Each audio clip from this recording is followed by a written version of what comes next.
কেমন আছো তোমরা সবাই? আশা করছি ভালো আছো, আর আমিও অনেক ভালো আছি। চলে এলাম আবারও একটা নতুন ভিডিও নিয়ে। আশা করছি পুরো ভিডিওটা কন্টিনিউ করবে। আই হোপ তোমাদের খুব ভালো লাগবে। তো সকাল সকাল উঠে তো পড়েছি, তো কিছু কিছু কাজ হয়ে গেছে। তো এবার মা এদিকে জামা কাপড়গুলো মেলে দিয়েছে, মানে কেচে দিয়েছে, আমি সেগুলো মেলে দিলাম। ঘর মোছাও হয়ে গেছে। এবার গিয়ে আমি দেখো রাতের বেলা মা কালকে প্রচণ্ড মাথায় যন্ত্রণা করছিল, ঘুম আসছিল না, তাই মা কালকে প্রচণ্ড মাথায় তেল দিয়ে দিয়েছে। তো আজকেই আমাকে শ্যাম্পু করতে হবে, মানে আমার যেন মাথা ভারী লাগছে আরও। তো চলো পুরো ভিডিওটা কন্টিনিউ করতে থাকো। সকাল থেকে যে কী করছি সব কিছুই দেখতে পাবে। তো এদিকে দেখো মা চান করার আগে কিছু জামা কাপড় কেচে কলতলায় রেখেছিল, তো সেগুলোই আমি মেলে দিচ্ছি।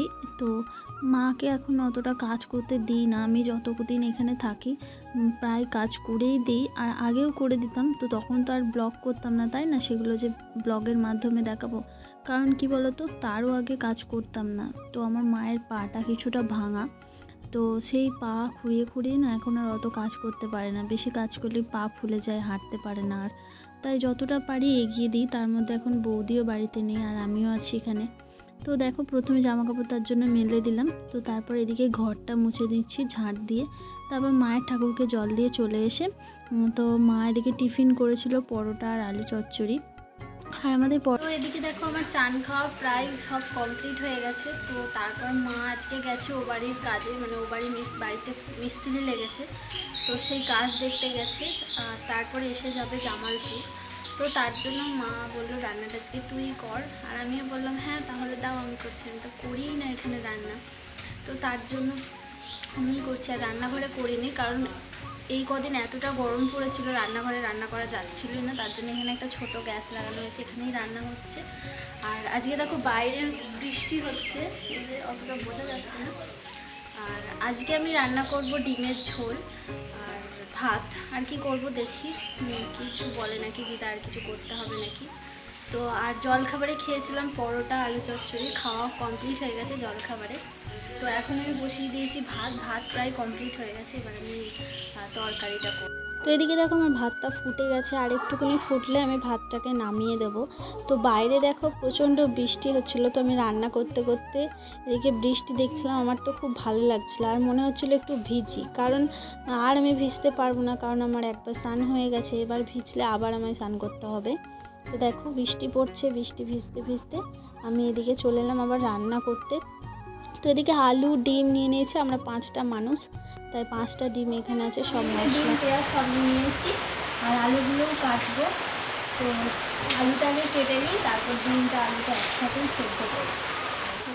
তো এদিকে দেখো অন ক্যামেরায় কথা বলছিলাম, কিন্তু বৃষ্টি পড়ছে বাইরে এতটা, তাই প্রচণ্ড ব্যাকগ্রাউন্ডে আওয়াজ হচ্ছে, তাই আমি এখানে ভয়েসটা কমিয়ে দিয়েছি। তো এদিকে দেখো আলু কাটছিলাম, ডিমের ঝোল করব। আর এদিকে দিদা আমায় বলেছিল শুধু ডিমের ঝোল করিস না, পটল ভাজ, তাই একটু পটল ভাজবো। আর এখন না সত্যি কথা বলতে কাজ করতে আমার বেশ ভালো লাগে, আগে অতটা করতাম না, রান্নাটা অন্তত করতাম না, মায়ের কাছে বসে বসে যেটুকুনি শিখেছি সেটাই করি। আর যখন পারি না তার জন্য তো ইউটিউব আছে, তাই না।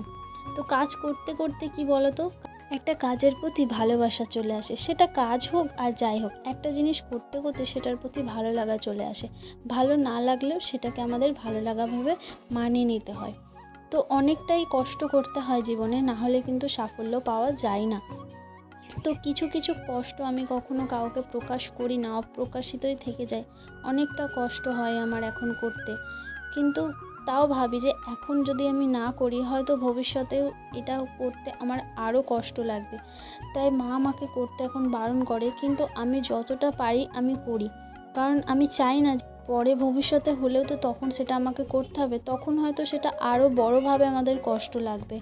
তাই আস্তে আস্তে যতটা পারবো ততটা শিখে নেওয়াটাই বেটার।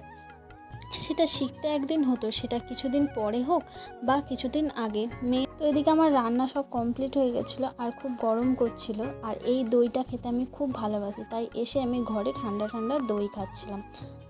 তো এদিকে দেখো বক বক করতে করতে আমার রান্নাও কমপ্লিট। আমি ডিম আলুটা সেদ্ধ করে নিয়েছিলাম, পটলও ভেজে নিয়েছিলাম, দিয়ে ডিমের ঝোলটা করেছিলাম। তো সেগুলোর ভিডিও ক্লিপ নেওয়া হয়নি, জানি না কি করে ডিলিট হয়েছে না করিনি, মনেও পড়ছে না আমার।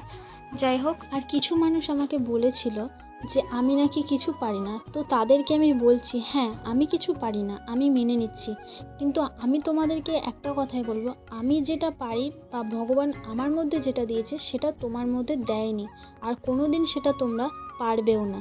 একটা সময় আসবে যেটা আমি তোমাদেরকে দেখাবো আমি পারবো, সেটা তোমরা কোনো দিনই আমার নাগালে পারবে না।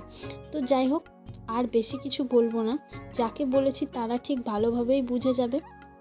তো তারপর আমরা খাওয়া দাওয়া করার পর মা আর আমি একটু যাচ্ছিলাম জামালপুর। তো এখান থেকে ভিডিও ক্লিপ নিয়েছি। এটা হচ্ছে এখানে যেই নদীটা আর কি নামটা ঠিক মনে পড়ছে না, তো সেই নদীটা।